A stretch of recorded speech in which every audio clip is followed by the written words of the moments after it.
I'd like to start this talk where many of my classes start. In fact, where much of philosophy started, with Plato's Republic. In the Republic, Plato is trying to design his model of the best society, one that rather than killing their wisest people, puts the wisest people in charge of making the rules of society.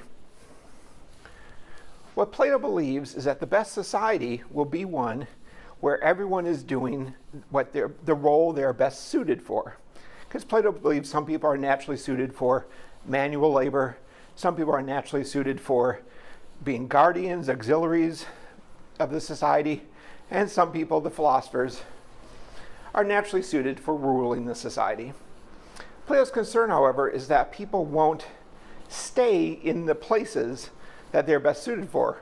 In fact, this is a main problem of the Socratic dialogues. Socrates says that being wise is understanding the limits of your wisdom, and is often trying to address the hubris of people who think they know more than they really do, who see themselves as playing a role that doesn't suit them. So Plato's concerned with how to create the society so that everyone sort of accepts the role that's best suited for them. And to do this, he comes up with a controversial position he calls the noble lie. And the idea of the noble lie is that we're going to tell people, we're going to lie to people, the rulers, the philosophers, and we're going to tell people that their souls are mixed with a certain kind of metal. And that metal helps determine their place in society. So certain people are mixed with gold. Those are the philosophers. Certain people are mixed with silver. Those are the auxiliaries, the guardians. And certain people are mixed with bronze, and they're the workers. And the idea is by telling them it belongs to their nature that they have this place in society, and it's best if they stick to what is natural to them, it will create a stability in society that you wouldn't have otherwise. Now, of course, this is an extremely controversial view, and there have been debates about it for millennia, about whether, in fact, for society to run well, the government has to lie to the people. It's especially controversial because the people in Plato's society who are in charge are the lovers of truth. So it seems odd that the lovers of truth should be the ones perpetuating a lie. But I'm interested in a different question this raises. A question, and this is the question. The question is, these people, when they're put in these positions of society and told this is their natural position, right? Only certain people, the guardians, get the education, and only the philosophers fully appreciate the true story. So for most of the people of society, they fail to get the kind of education they need in order to recognize that maybe they are suited for more than their particular place in society.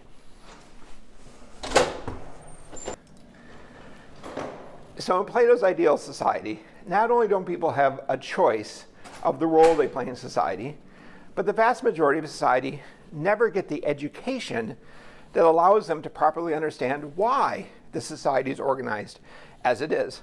There is an unequal distribution of education across different members of society, so that only certain people in the society understand why society is organized as it is. We call this now a kind of epistemic injustice. They are not provided with the epistemic capacity to understand properly their own situation.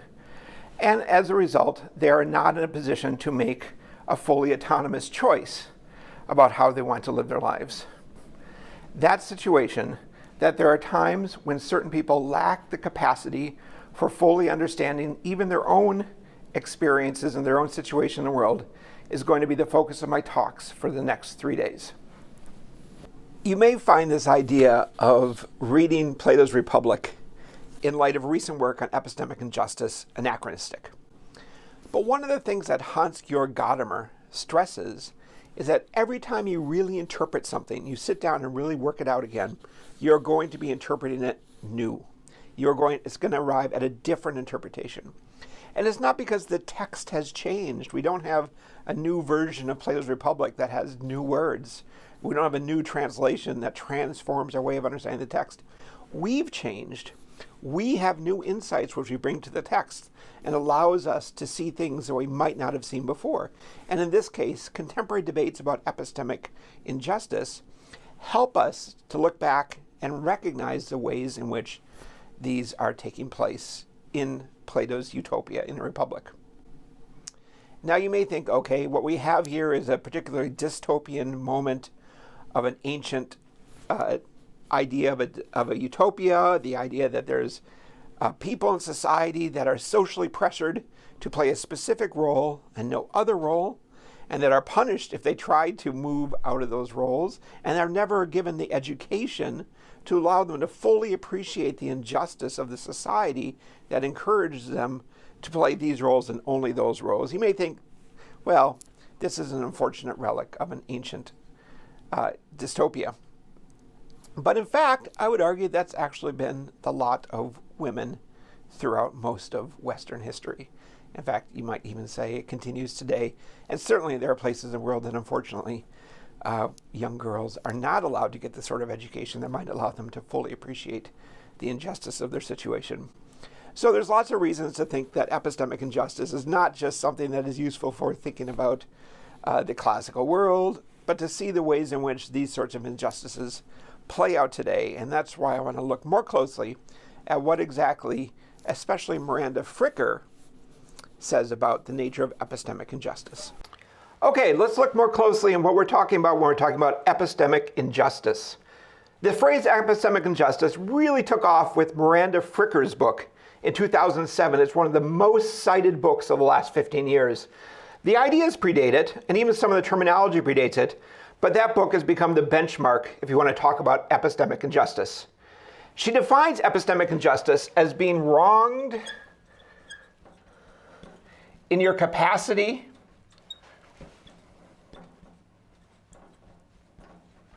as a knower. That is the epistemic part of the epistemic injustice.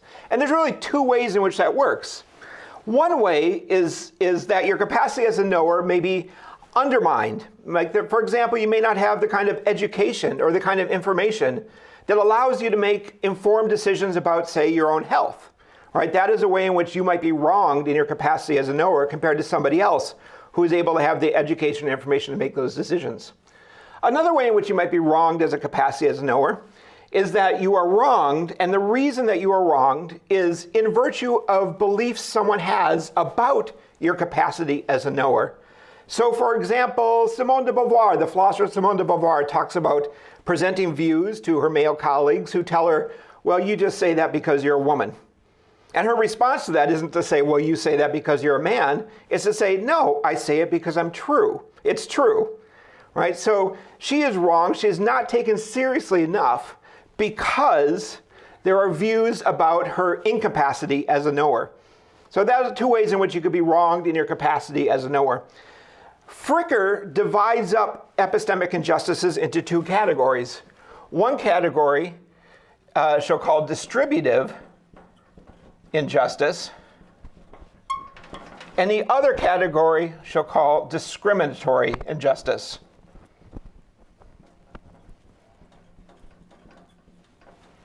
Distributive injustice is the injustice of unequal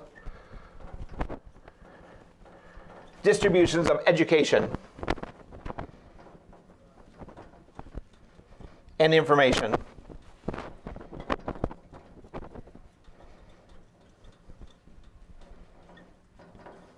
She doesn't say much about distributive injustice in the book because it's something that I think people are already familiar with in discussions of distributive justice. Discriminatory injustice is where she focuses her attention. Discriminatory justice divides into two categories: testimonial injustice Testimonial injustice is like the example I just gave about Beauvoir. It's a case where someone is not given the proper credence based on their epistemic capacities. So say it is a case of a he said, she said situation where the young girl just is not given the same sort of credibility as the older man is given simply because she is a girl. That's a form of what she'll call testimonial injustice, and it's a form of discrimination.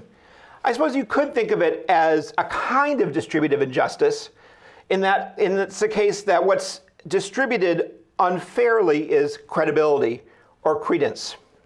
The second form is hermeneutical injustice.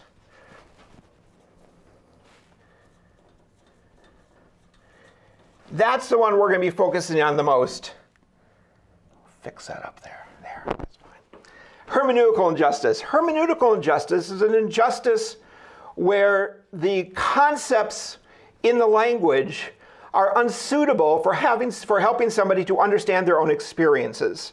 So hermeneutical means connected to interpretation. And so they may not have the resources in the language through which they can interpret their own experiences and then communicate those experiences to others. It may be that the kind of concepts that are in a language have been shaped by certain dominant groups, and certain marginalized groups haven't had the same sort of opportunity to shape those concepts.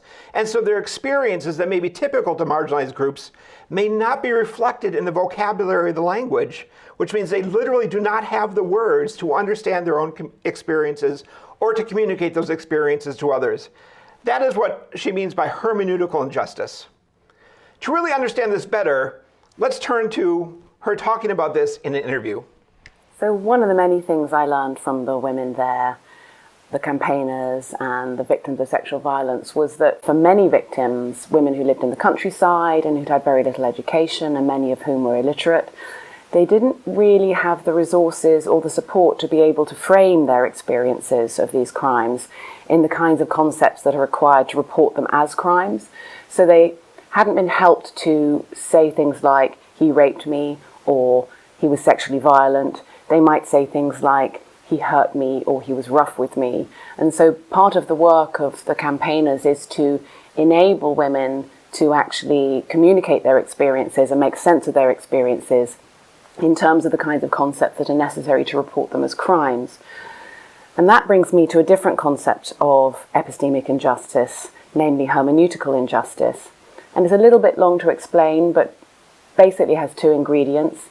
If you're a member of a hermeneutically marginalized group, which means if you're a member of a group that doesn't get to contribute to the shared pool of concepts on equal terms with other groups, then you're at a kind of unfair disadvantage when it comes to making sense of your own experiences and communicating those experiences to others who might not share the concepts, even if you do have the concepts yourself.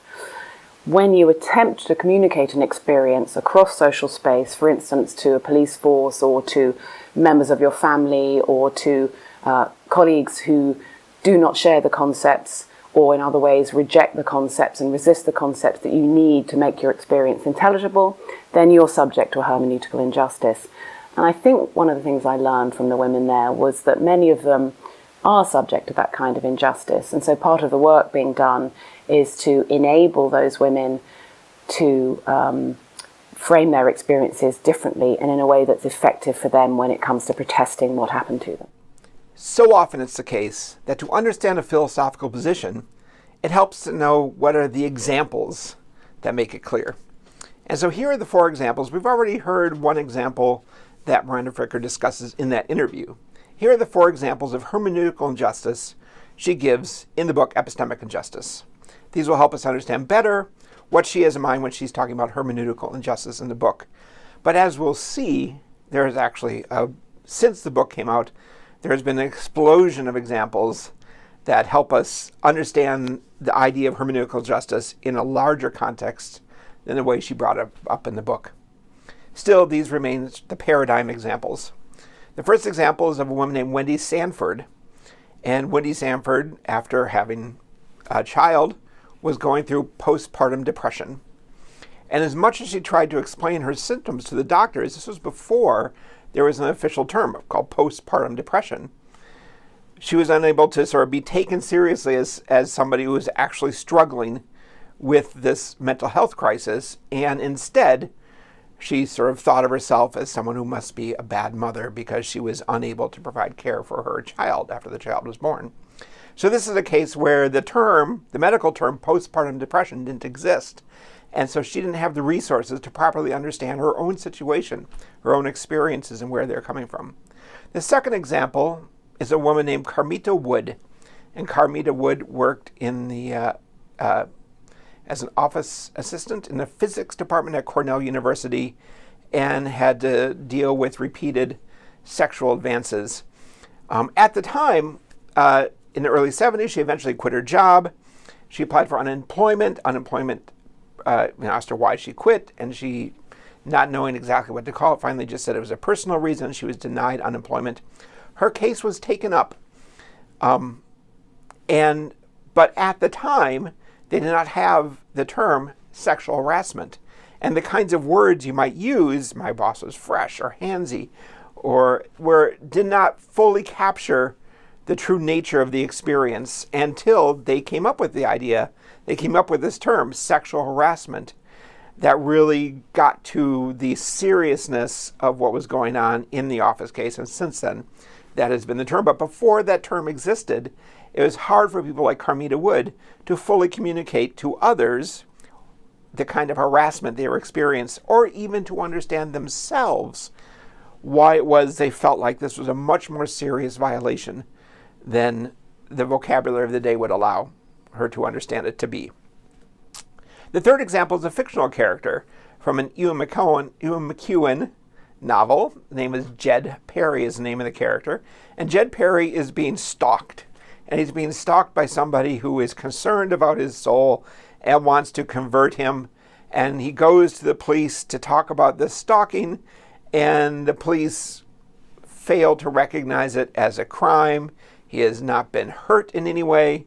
And the response to the police is that, well, this is a free country. We have freedom of religion in this country. And what happens, because stalking was understood fairly narrowly in this context as something happens to women and as something that's sexual in nature, Jed Perry, although he recognized the appropriateness of the term stalking to his situation, he was unable to get those in authority to also recognize the appropriateness of the term. So that's a kind of hermeneutical injustice, where in this case he has the concept, but the concept doesn't apply generally in ways he thinks it should be applied. And so there isn't the kind of recognition that this is the experience that he is having, an experience of being stalked. The fourth example is from the autobiography of Edmund White. And Edmund White grew up in the 50s in America as a gay man, as having sexual attraction toward other men, but without the kind of resources or vocabulary to understand his own condition as anything but a kind of disorder, right? And so as a result, he had to come to learn and fight to learn that having these sort of sexual interests in other men was not something that is a disorder, but is something that's actually fairly common and perfectly normal, right? But in the absence of the cultural vocabulary for understanding homosexuality, Edmund White was not allowed to properly understand his own experiences in ways that did not render them as a kind of disorder. So those are the four examples that Fricker uses in her book, and they all show examples of hermeneutical injustice where the words are not available for the people at the time to make sense of their own experiences, right? Especially when these are experiences of injustice and they can't explain why what they perceive as injustice is an actual injustice. Now, we're sort of in a Wild West period in discussions about epistemic injustice. It's only been around explicitly for 15 or so years, and that is infancy in the world of philosophy. And as a result, it's an exciting time. Articles are being published weekly on these topics. There are hundreds of pieces published every year on issues of epistemic injustice. And part of the reason is because there isn't yet an established taxonomy for how to best think about these things. I'm working with Fricker's as a default, but there are lots of other ways to think about the distinctions among testimonial injustice, hermeneutical injustice, whether there are other forms of injustice that don't fit in either of these two categories, whether the way she classifies and explains these actually fit all the examples. For one example, she says about hermeneutical injustice, one of the main differences between testimonial and hermeneutical injustice is hermeneutical injustice is a structural injustice. It has to do with the background conditions that make it possible for someone to have the resources to understand their own experiences and communicate those experiences. And these aren't up to the acts of individual agents. That's Fricker's point. But others have argued that no, in fact, there can be cases of individual hermeneutic injustice. Maybe we'll see some of those in just a little bit. I want to talk a little bit about some of the other examples I've presented of hermeneutical injustice to get a better sense of the scope of possibilities. The example that Fricker most is known for is the example of sexual harassment and the lack of the word sexual harassment. So a certain absence, semantic lacuna, an absence in the vocabulary interferes with somebody's ability to understand their own experiences and certainly to communicate those experiences to others.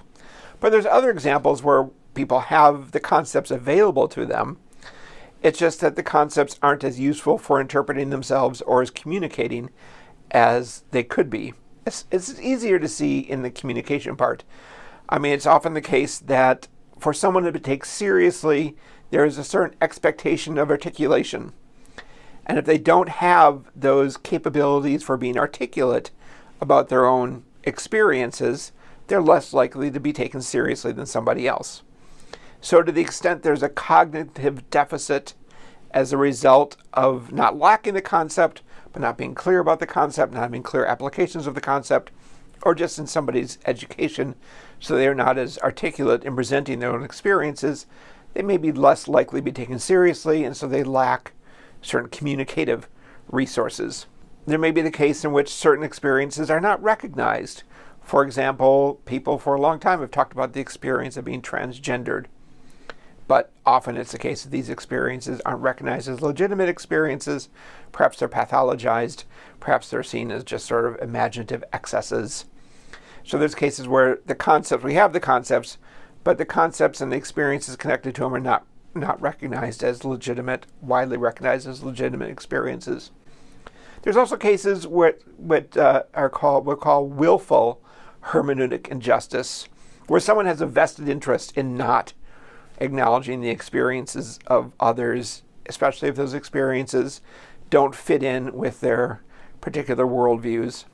Perhaps, again, the idea of being transgendered belongs to this category for some people. They have a vested interest in not taking seriously the experiences of people who are transgendered. So those are ways in which there could be dynamics, there could be situations that inhibit somebody's resources for communicating their experiences.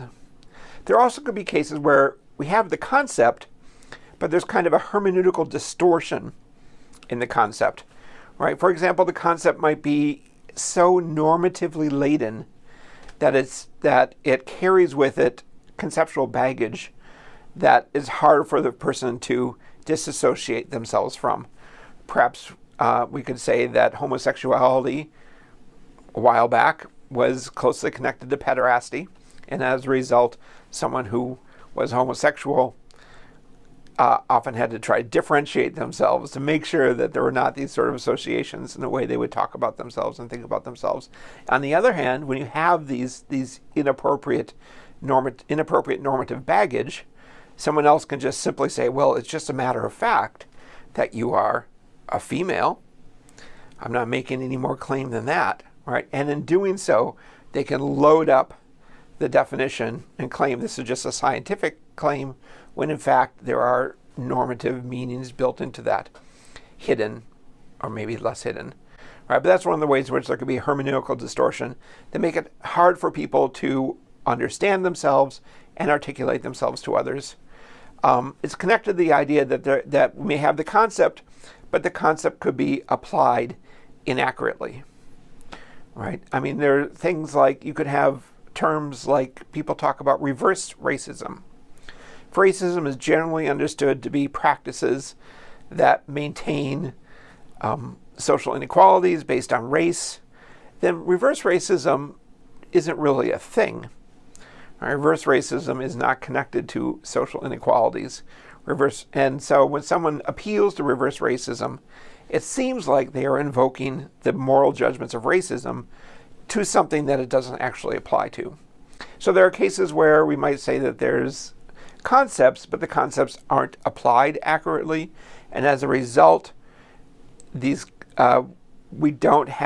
lose some of the capacity to understand certain sorts of actions and experiences fully. There's other cases where there are just simply limited versions, limited representations about what it means to belong to a specific group. Some of the best examples I know of are by Hannah Gadsby. And so I want to take a second and take a little clip from Hannah Gadsby's stand-up routine. But in all the debate about homosexuality, no one ever really talked about the lesbians. Do you know? Like, it's all the gay men. They're the problem. Anal sex, that's when the devil will get you.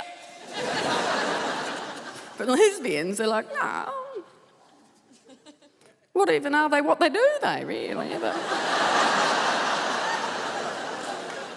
Do they even exist if no one's watching, really? No, no harm in a cuddle.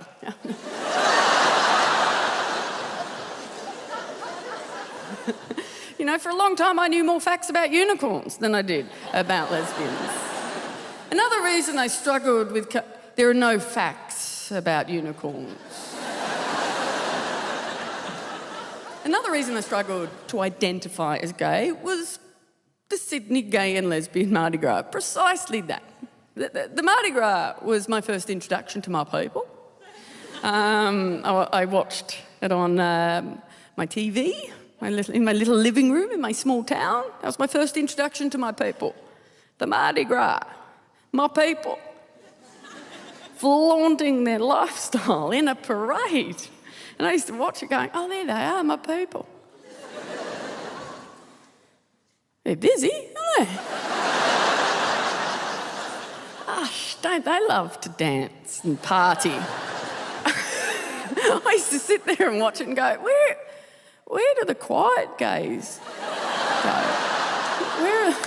Where are the quiet gays supposed to go? I still do. It's just like, the pressure on my people to express our identity and pride through the metaphor of party is very intense. And don't get me wrong, I love the spectacle, I really do, but I've never felt compelled to get amongst it. Do you know, I'm a quiet soul. My favourite sound in the whole world is the sound of a teacup finding its place on a saucer. Oh, it's very, very difficult to flaunt that lifestyle in a parade. She gives two examples here. It's not clear to me whether there are two versions of the same example or two different examples, but one is where there just wasn't, we had the concept of a lesbian, but there were just very few public representations of what it meant to be a lesbian because so much anxiety and so much attention was being focused on what it means to be gay. So that's in one case where you have the concept, but you just don't have a clear sense of what all is connected to the concept. The second example, then, is the ways in which there are public representations of the concept, right? There are public representations and demonstrations about what it means to be gay, what it means to be lesbian, which she doesn't identify with. So the public representations are limited. There isn't the same sort of scope of possibilities that allow her to understand herself as a lesbian in this context where only certain ways of being lesbian are being exhibited publicly and recognized publicly. So we have two examples of the case where the concept, the application of the concept is limited, and as a result, it's difficult for her to identify herself and understand what it means for her to be lesbian. One point Fricker wants to make clear is just because you lack the conceptual resources to make your experiences appropriately intelligible doesn't mean there's an injustice in place. It may be just a case of what she calls bad luck. So if you're somebody who struggles with depression, and you live in a time before depression is understood as a chemical imbalance in the brain, perhaps it's understood just as a kind of melancholic personality, you then lack the resources to properly understand your own experience of depression, where they're coming from, how they might be treated. But this, she will argue, is not an injustice. This is just simply a matter of bad luck. So this line between epistemic injustice and bad luck is a controversial point in Fricker's writings, and it's one that's often pushed on. I mean, for example, what about my example about Plato? The idea that there's a kind of injustice here because members of society are not granted the autonomy to pursue goals that are different from those that the leaders of society think are appropriate from them. But the whole idea of autonomy is an idea that did not arise for another 1,000 years, maybe 2,000 years. Right? That's a modern idea, and maybe it doesn't make sense to say there is an injustice in the ancient world because they lacked a concept of autonomy. Or maybe there are related concepts of freedom, perhaps ancient concept of freedom, such that it still makes sense to say there is an injustice in place in Plato's account of the noble lie in a republic. These are just the kinds of debates that occur when we draw the distinction between bad luck and epistemic injustice. Think about the common example of women's heart attacks. It turns out older women have a disproportionate number of cardiac arrests compared to men, and part of the reason is because their cardiac problems are underdiagnosed. The symptoms that women experience when they're having cardiac issues are often different than the classical male symptoms, and as a result, they are often treated as if they're just anxiety or other sorts of symptoms. Cardiac problems, heart problems then get overlooked, and the women are more likely to die because of the misdiagnosis, where they're having a heart attack, but it gets diagnosed as something else. Now, is this a case of epistemic injustice because we know more about men and the symptoms men experience when having a heart attack than women? It would seem like it would be so. But this is a case in which we have medical knowledge of one area and not another. So what makes that different from the case of depression? Except that it affects one gender and not the other. Another example, and this is a classic example, and maybe one that I'm going to end this first section with, because it's something that's worth thinking about while we take a small break and stretch, collect our thoughts, and begin again. And that is the classic example of hysteria. The diagnosis of hysteria was something that was diagnosed explicitly toward women because, going back to Hippocrates, the idea of hysteria is the idea of a wandering uterus that caused women all sorts of psychological and physical problems. Even long after they realized there was no such thing as a wandering uterus, and this idea stuck around for a horribly long time, there still is the idea that there are a specific mental problem that women struggle with, hysteria, psychological disorder that women struggle with, which is hysteria. And that existed until the DSM of 1980, when it was finally removed from the list of psychological disorders. So this idea of hysteria has a long history, right? And it's specifically tied to the diagnosis of women's behaviors. So is this a case where we want to say there's a long history of epistemic injustice because women were told they're struggling with hysteria? Or is this a case of bad luck? This strikes me as one of the more interesting examples and more difficult examples in the literature, and one that really can help us focus our thoughts about what counts as hermeneutic injustice and what is just simply a matter of cultural bad luck.